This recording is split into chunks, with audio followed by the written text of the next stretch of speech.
What we want you to realize is that no one can hold you back. There is no assertion in this attraction-based universe. It is all attraction.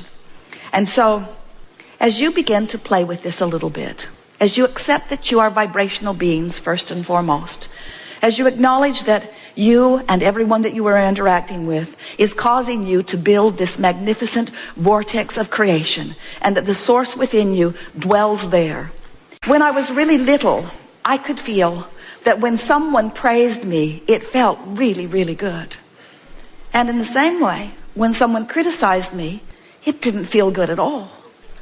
And I recognized even when I was little that when I praised someone else, it would most likely feel good to them. And that if I were to criticize them, it would most likely not feel good to them. But what I was startled to discover is that every time I criticize anyone else, I don't feel good either. And so I've decided that there is a power in the way I feel. I believe, you may tell them if you want, that we were born into these physical bodies for the purpose of exaggerated and blissful expansion.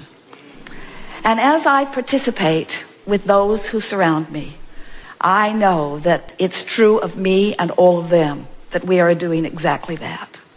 But then somewhere along my trail, I figured something else out. Not only do I want to feel good, and not only does it feel really good to feel good, but I discovered that I have unconditional control of the way I feel. That was a big step for me. Because when I discovered that through the power of my focus, I could always find something that would feel good. And that if I deliberately do focus, that I can train myself into a frequency where only good feeling things can find me, my life started getting better right away. But then I discovered that there's an even deeper law behind it. I finally figured it out. I figured it out through my own trial and error, through my own exposure of my own life to the details that surrounded me. I figured it out that when I am in a moment of appreciation, it feels like the fullness of all that I am is right there appreciating with me. It's as if everything in the heavens is opened up to me, and my ability to see the positive aspect of whatever I am defining becomes fuller and greater. And I also discovered that if I do find something to criticize, it's like I empty out of me. It's like I go somewhere where the larger part of me does not go. So once I got wind of that, once I started figuring out that I am in harmony with that which is source in my joy and in my love and in my praise, and I'm out of harmony in my criticism, in my anger, in my fear, I began to recognize that I was born with this guidance system, that this system within me to let me know not just how to get the most beautiful things in the world. I don't think that is really my purpose, although I don't mind getting it. I discovered that I was born with a guidance system to help me keep up with me. And I discovered that in any moment in time that I'm not keeping up with me, I can't bear it. For a long time, I thought that my negative emotion was because of something that somebody else was doing.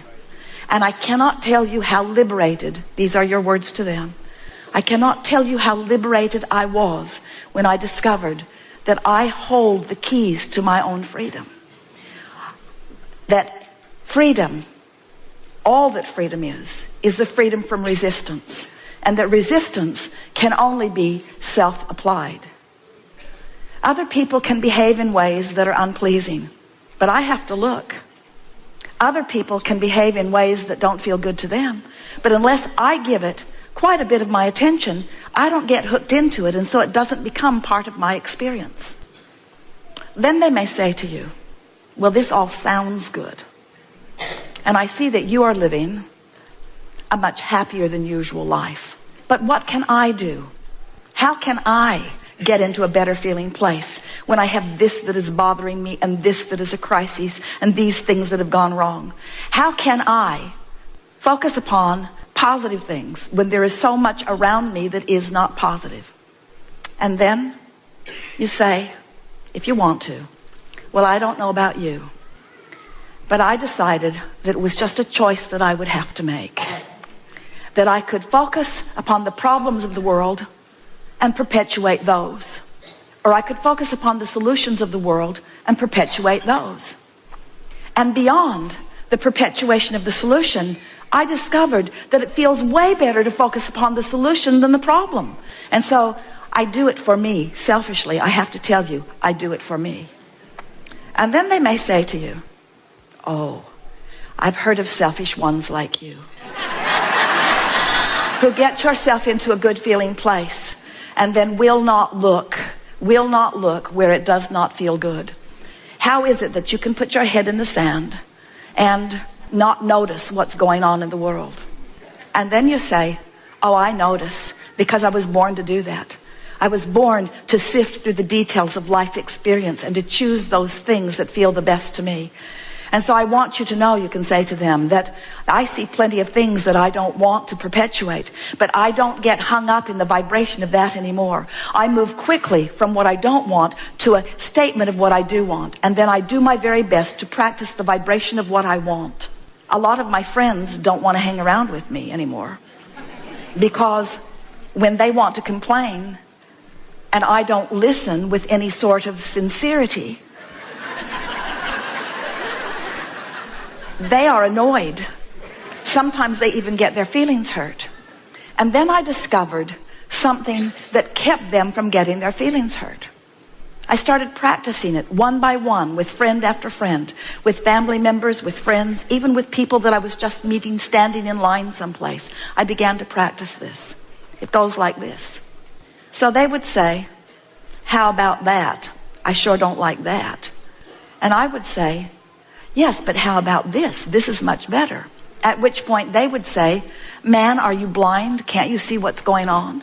And so I realized that trying to point out the positive aspects to someone who's standing in the middle of negative aspects wasn't going off very well. In fact, it just annoyed them and made them determined to not be with me. So I decided I had to go underground with it for a while. I decided that I couldn't be so overt about it. I couldn't be so in their face about it. So I just practiced in my own mind. When I would hear a complaint from someone, I would write down, if I could, or remember if I could, what is it that I think they really want? Because it's pretty easy to know what someone wants when they're expressing what they don't want. And then I would practice seeing them having what they wanted rather than seeing them as not having it. I began practicing seeing them as they want to be. When someone indicated to me that they were sick, I immediately began to see them as well. And I began practicing the vibration of wellness. And then one by one, as my friends would present themselves to me, not one of them was put off by my newfound vibration, because this is the way it would play out. They would say, things aren't going well for me. And I would say, you know, I heard about that, but then I remembered who you are. And I began practicing in my own mind. When I'm not with you, it's much easier, I have to tell you. I began practicing in my own mind who you really are. And I've discovered things about you that are so intoxicating that now I think about them, not because I'm trying to help you improve, but because it just simply feels so good for me to acknowledge who you really are and what you've really got going on. And this is the list I've made about you. These are the positive aspects of your life. This is who I know you truly to be. This is how I see you. This is how I know you. And this is why I love you, you see. It is our promise to you that as you begin practicing the positive aspects of circumstances and events, of governments, of other governments, of political parties, of people that you know, of family members, of your mothers and your fathers and your children, of your friends, of people that you have formerly called your enemies, as you begin to tune yourself to what this time-space reality is helping you to put in your vortex about them. You see, these aren't just people running around annoying you or pleasing you. These are people running around causing you to build a vortex version of you. They are the reason that you are expanding. And so when they are the reason that you're expanding and you look back at their trouble, now you're extra mad at them because first they caused you to expand and now they're holding you back from your expansion. You are more than these physical bodies, aren't you? your source energy expressing here. And you've come not because the world is broken and in need of repair, but because you are a creator who will constantly, eternally expand.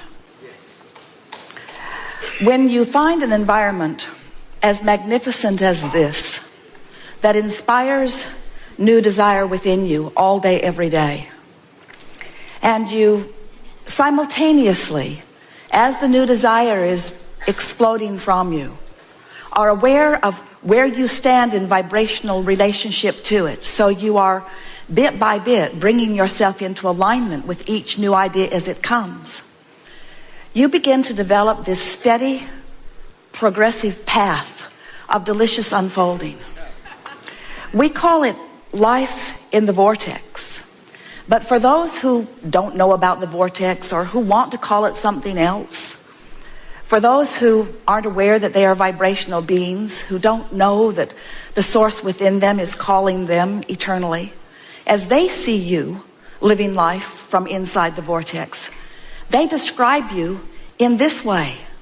They say, how is it that you barely seem to identify something as something that you would like to participate in, and it moves to you and you move to it? How is that so? As they observe you, they say, how is it that you are so clear-minded that a question occurs, but almost as soon as the question has been formulated within you, the answer begins to come? How is it that the answers are so fast on the heels of your questions? What is up with you, they want to know. How is it, they say, that you can barely tip your toes into something that would be remotely recognized by many others as a problem, but before you even get your feet wet, the solution begins to show itself to you? How is it you are joyful mostly? How is it that you are fun everywhere you go? How is it that your timing is so precise? How is it that you maintain your physical vitality? How is it that you seem to move through time without decline? How is it that you remain physically focused, and yet there is something about you that seems otherworldly? And to most of them who are not ready to hear what you say about the vortex, you say to them something that is softer and simpler. You say, well, I have a philosophy of life that is serving me well. I believe in the well-being that surrounds us. I believe it is dominant. And because I believe it is dominant, I look for it. I focus upon it everywhere I look. And because I look for it, I find it. And when I find it, I focus upon it. And as I focus upon it, I practice the vibration of it until it's the only thing that can find me. I live in a world of well-being predominantly because well-being is what I look for.